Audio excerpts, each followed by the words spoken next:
শুভ দুপুর বন্ধুরা। দেখো এখন তো বড়দিন, বড়দিনের জন্য সব স্কুল কলেজ বন্ধ। আমাদের এখন অবশ্য রোজই বন্ধ, রোজই বড়দিন আমাদের, কারণ আমার বড় রিটায়ার হয়ে গেছে। আমাদের রোজই ছুটির দিন। এখনও তখন ভাতটা দিয়ে ধোঁয়া বেরোচ্ছে কেমন, ওই জন্য এখন অনেক ঠিক খাওয়ার আগে আগে ভাতটা করছি। ভাতটা গরম থাকলে অন্য তরকারিগুলো ঠান্ডা হলেও অসুবিধা নেই। এ দেখো আজকে কী কী হচ্ছে। আজকে হচ্ছে শিম, বেগুন আর মূলো দিয়ে পালং শাক। এইখানে হচ্ছে আজকে তোমার মুগের ডাল, মুগের ডালটা ধনে পাতা দিয়ে। এখানে করা হচ্ছে আলু পোস্ত। এখানে আলু আলু কপি আর মটরশুঁটির দিয়ে তরকারি। আর এইটা সোয়াবিন আলুর তরকারি। আজকে শনিবার শান্ত নিরামিষ খায়, কিন্তু ওই সোয়াবিনের মধ্যেই পেঁয়াজটা দিয়েছি।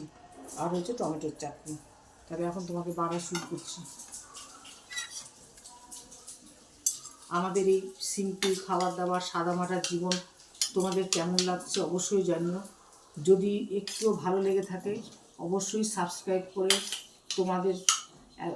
তোমাদের ফ্যামিলির মধ্যে আমাকে একটু ঢুকিয়ে নাও, আমাকে একটু এগিয়ে যেতে সাহায্য করো। আমি তোমাদেরকে নিয়ে আমার ফ্যামিলিটা একটু বাড়াতে চাইছি। আর এই ঠান্ডাতে তোমরা সবাই খুব সুস্থ থেকো, ভালো থেকো। আর এই বড়দিনের বন্ধে যারা যারা বেড়াতে যাচ্ছ তারা খুব এনজয় করো। যারা বয়স্ক আছো তারা খুব সাবধানে থেকো তোমরা।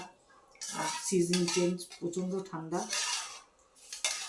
আর রোজ টাইম পেলে আমার ভিডিওটা অবশ্যই দেখতে থেকো তোমরা।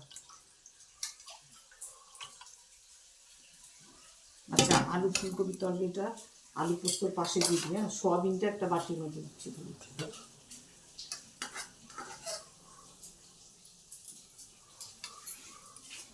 কতটুকু আছে বলো? অনেকটা আছে কি? হ্যাঁ, এই যে সোয়াবিন দিয়ে দিলাম, ব্যাস। আর এটার জন্য একটুখানি টমেটোর চাটনির জন্য একটা বাটি দিই, একটা চামচ দিয়ে। যখন খাবে তখন টমেটোর চাটনিটা যখন খাবে তখন দিয়ে দেবো। এত বাটি করলে না কাজের লোক মাছতে চাইছে না। ঠিক আছে, তোমরা সবাই খুব ভালো থেকো। তোমরা প্লিজ ভিডিও দেখো, চ্যানেলটা সাবস্ক্রাইব করো, একটা লাইক দিয়ে আমাকে ইন্সপায়ার করো। আর প্লিজ আমার ফ্যামিলি তোমরা অন্তর্ভুক্ত হও। তোমাদের অনেক ভালোবাসা। টাটা।